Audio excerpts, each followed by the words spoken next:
कभी कभी सबसे बड़ी गुलामी दूसरों की सोच पर चलना होती है। अस्सलाम वालेकुम, खुशामदीद AJ स्टोरीज में, जहां हम ऐसी कहानियां सुनाते हैं जो आपकी सोच बदल दें और जिंदगी को नई सिमत दें। एक पुराने और मसरूफ बाजार के एक कोने में एक छोटी सी जूतों की दुकान थी, जहां रहीम नाम का एक मेहनती मोची काम करता था। उसके हाथों में कमाल की महारत थी, मगर दिल में एतमाद की कमी थी। उसके साथ एक नौजवान शागिर्द अली भी था, जो हर काम उससे सीखने की कोशिश करता था। बाजार में दूसरे दुकानदार भी थे। करीम कपड़ों की दुकान चलाता था, उस्मान हर वक्त दूसरों के काम में टांग अड़ाता था, और बशीर हर बात में बिला वजह मशवरे देता रहता था। रहीम अक्सर इन लोगों की बातों से मुतासिर हो जाता और अपने फैसलों पर शक करने लगता। रहीम की बीवी आयशा एक समझदार औरत थी। वो अक्सर उसे समझाती, तुम अपने काम के माहिर हो, मगर तुम दूसरों की बातों में आकर खुद को कमजोर समझने लगते हो। लेकिन रहीम हमेशा यही कहता, मैं क्या जानूं, लोग मुझसे ज्यादा समझदार हैं। एक दिन बाजार में एक अमीर शख्स दाऊद आया। उसके कीमती जूते बुरी तरह खराब हो चुके थे। वो कई दुकानों पर गया, मगर किसी ने उन्हें ठीक करने की हिम्मत न की। आखिरकार वो रहीम की दुकान पर पहुंचा। रहीम ने जूते देखे और फौरन समझ गया कि वो उन्हें ठीक कर सकता है। मगर जैसे ही उसने काम शुरू करने का सोचा, उस्मान और बशीर ने उसे रोक दिया। ये तुमसे नहीं होगा, ये काम तुम्हारे बस का नहीं। ये सुनकर रहीम के हाथ रुक गए, दिल में खौफ आ गया और उसने जूते वापस करने का सोचा।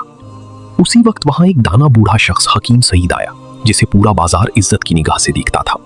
उसने रहीम की आंखों में झिझक देखी और आहिस्ता से कहा, बेटा, इंसान की पहली जिम्मेदारी है कि वो खुद सोचे।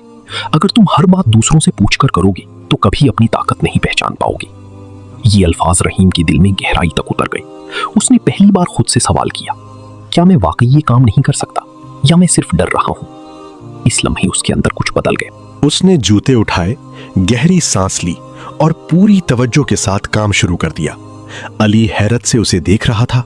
आयशा दूर खड़ी दुआ कर रही थी और बाकी लोग इंतजार कर रहे थे कि वो नाकाम हो जाए।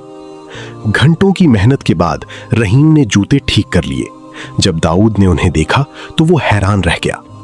ये तो नए जैसे हो गए हैं। पूरा बाजार खामोश हो गया।